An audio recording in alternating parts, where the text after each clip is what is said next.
J'espère que vous allez bien. Aujourd'hui, ça fait longtemps que je n'ai pas filmé le soir, étant donné que d'habitude je filme la journée maintenant. Mais du coup, c'était le congé, le Labor Day, qui s'en va les couilles. Ok, on va passer à autre chose. Excusez-moi, je filme le soir, c'est tout ce que je voulais dire, je filme le soir. Et nous allons rechercher ensemble les petites treats, des petits articles concernant les États-Unis, parce que Dieu sait qu'il se passe beaucoup de choses aux États-Unis. On va faire une expérience, vous et moi. Si je tape comme ça, Weird USA News, qu'est-ce que je vais trouver? Hein? Vous demandez, vous aussi, hein?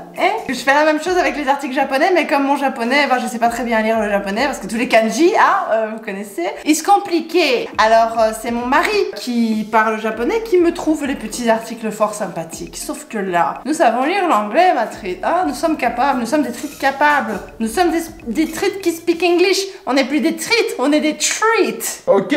Donc c'est parti. Weird news, strange. C'est Mohi qui m'envoie un link. Why not? Ok, la première news, c'est une dame en Californie rêvait de manger sa bague de fiançailles et elle s'est réveillée en se rendant compte qu'elle avait vraiment mangé sa bague de fiançailles.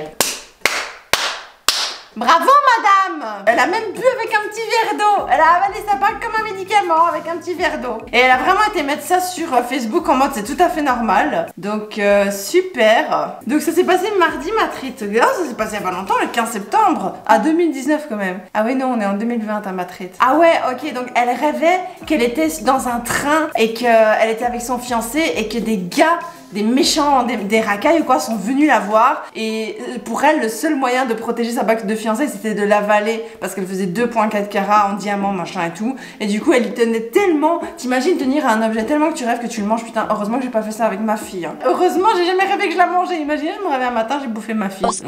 Until she realized her engagement ring was no longer on her finger. Elle avait plus de bague sur son doigt quand elle s'est réveillée. Oh putain, ils mettent même l'échographie genre. On le voit bien la petite bague, hein. Bon, c'est une façon comme une autre de porter un bijou, hein, écoutez. Qui sait, ce sera la mode plus tard, hein. Imaginez, ça me fait penser à un truc, genre, imaginez un gars qui veut faire, comment on appelle ça? Sa demande en mariage à sa copine qui est infirmière ou médecin et qui fait tous les IRM, genre tu sais, les scans, c'est sa copine qui fait les scans. Du coup, il avale la bague de fiançailles de sa copine, il dit j'ai mal au ventre, j'ai mal au ventre, j'ai mal au ventre, fais-moi un scan. Et il va, et sa copine voit qu'il a une bague de fiançailles dans le bide, ce serait mal.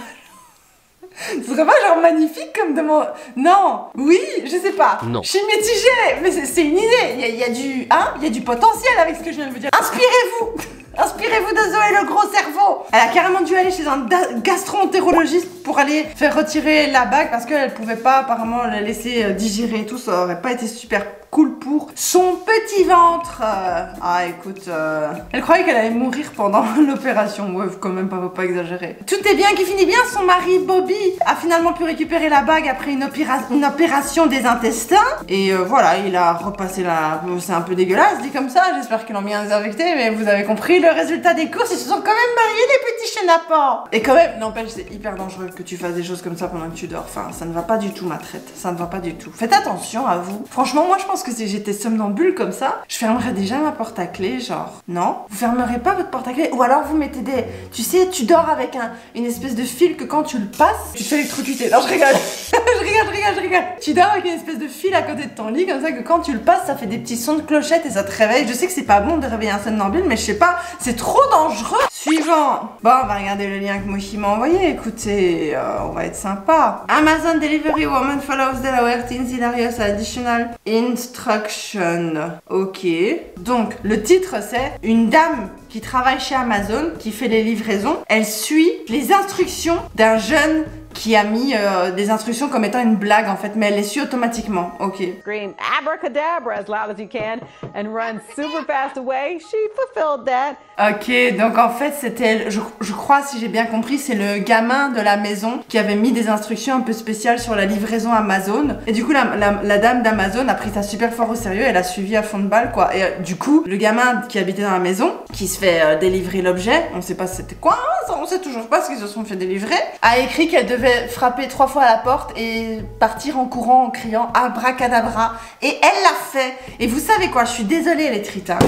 Il temps de passer aux choses sérieuses, mon chouchou. Il faut que je m'attache les cheveux pour vous dire ça. Écoutez, moi j'ai rien contre les Américains, d'accord? Moi je les aime bien, ça va, tu vois. Au début j'avais du mal. Maintenant ça va un bitch mieux, tu vois ce que je veux dire. Sauf que, sincèrement, c'est pas qu'ils sont stupides, c'est que quand ils sont dans leur truc, ils arrêtent de réfléchir. Ils feraient n'importe quoi que tu leur demandes de faire, mais juste de manière hyper automatique. Et du coup, ça m'étonne à peine qu'elles suivent les instructions comme ça, qu'elles frappent à la porte et qu'elles partent en courant en faisant abracadabra. D'un côté, c'est une bonne chose, mais d'un autre côté, c'est assez fascinant. Si tu donnes une règle aux Américains pour le boulot et tout, ils vont juste la suivre. Par exemple, j'avais une expérience, je vous en avais déjà parlé sur la chaîne. C'est une expérience parmi tant d'autres. Hein. Je sais de quoi je vais vous parler. J'ai une anecdote.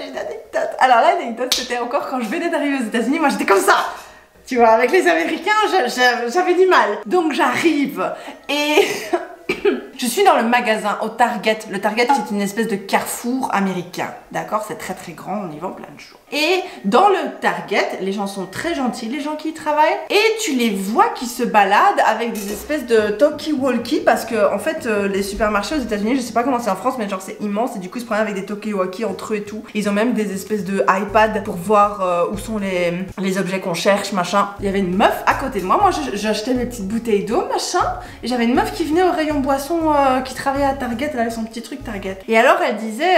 non, c'était le talkie-walkie qui disait ouais, il faut que tu prennes de l'eau, machin, il faut que tu prennes de la San-Pi, tu vois, mais c'est comme ça qu'on appelle la San Pellegrino parfois. Et alors la meuf, elle regarde, je la vois, elle est à côté de moi, donc moi je suis en train de regarder mes trucs, tu vois, et je la vois, elle est genre là, à côté de moi, et je la vois qui est vraiment, elle bloque devant toutes les bouteilles qu'il y a devant elle. Et moi, j'avais entendu qu'elle cherchait de la Saint-Pé, tu vois, alors je regarde, mais je dis rien, parce que, bah, je dis rien. J'avais du mal avec l'anglais à l'époque, j'avais du mal à m'exprimer avec les gens, donc voilà. Et alors, elle continue comme ça, et puis elle prend son petit talkie-walkie, elle dit c'est quoi la Saint-Pé? Tu peux me dire comment ça s'écrit? Alors, la meuf, elle dit mais San Pellegrino, prends la San Pellegrino. Alors, tu vois qu'elle regarde, et moi, tu vois, je vois devant la meuf, il y avait de la San Pellegrino, tu vois, genre, pas à hauteur d'elle, mais genre, je sais plus si c'était en haut ou en bas, mais je sais qu'il y avait de la San Pellegrino en face d'elle. Et alors, elle dit tu peux me dire comment ça s'écrit? Alors, la meuf, elle commence à dire c'est S-A-N, et puis après, elle dit, la meuf qui était de l'autre côté du talkie-walkie, elle commence à dire ouais, mais attends, je dois chercher l'orthographe et tout. Elle fait ouais, ok.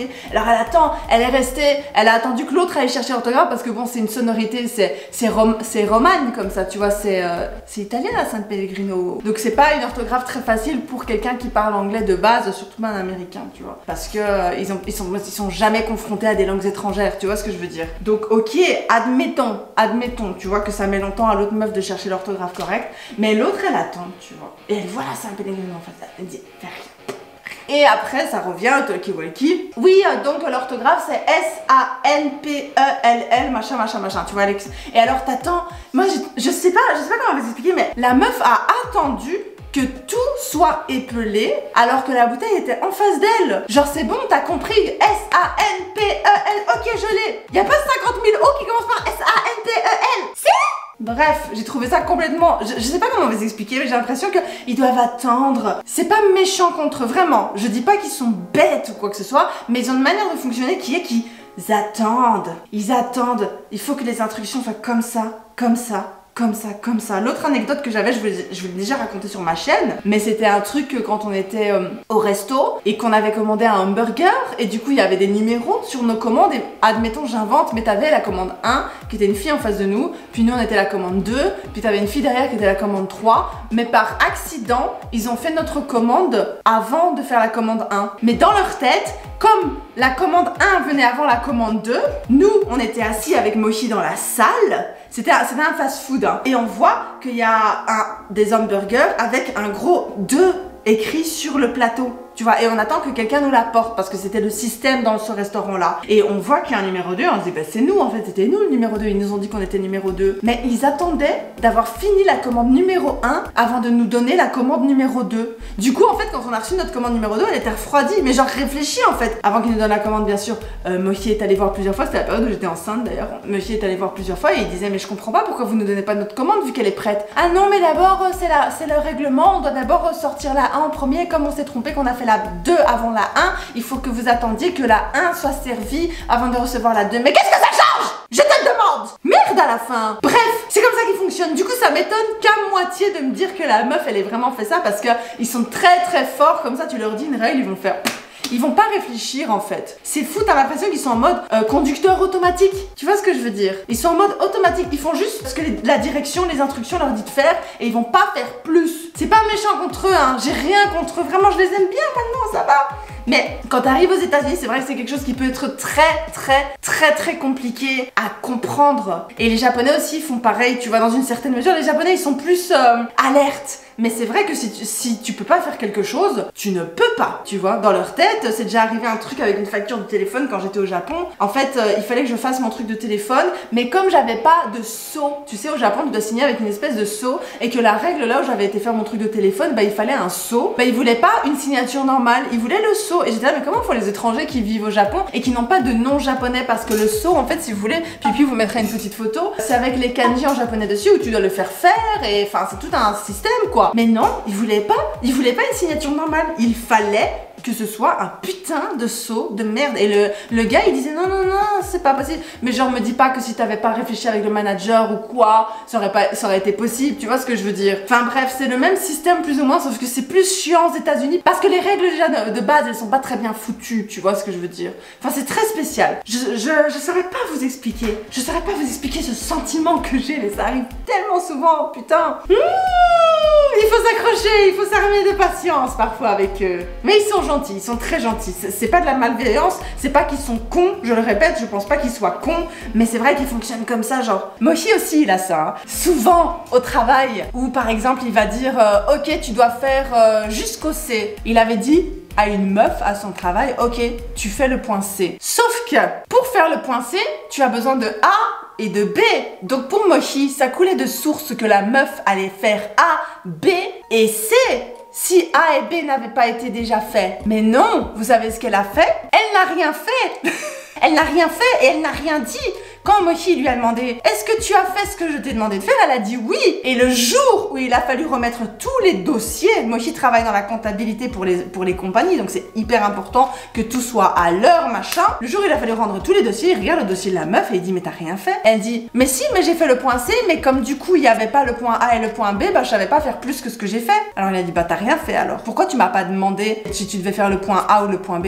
Elle était là « Mais tu m'as juste dit de faire le point C, donc j'ai juste regardé le point C. » Ça nous a valu un Mochi pendant une semaine à pas dormir à la maison, hein, à devoir se taper tout le travail tout seul comme un con, hein. Donc, je peux vous dire que parfois ça pèse, mais bon là c'est rigolo, c'est une anecdote, c'est mignon, tu vois, Lynn Deborah, machin truc, voilà, le petit garçon avait, le gamin de la maison avait laissé un petit mot rigolo, ok, admettons. News suivante.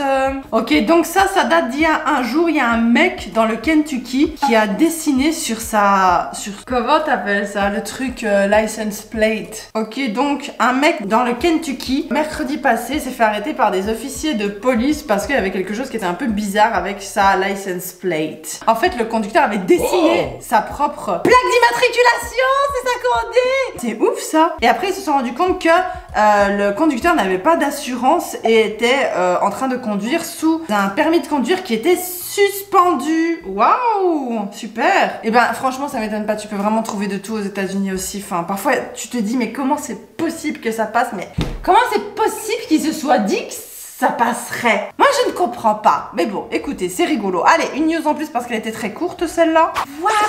Au Texas, un père sauve ses enfants et la babysitter d'un alligator de 600 pounds. 272 kilos?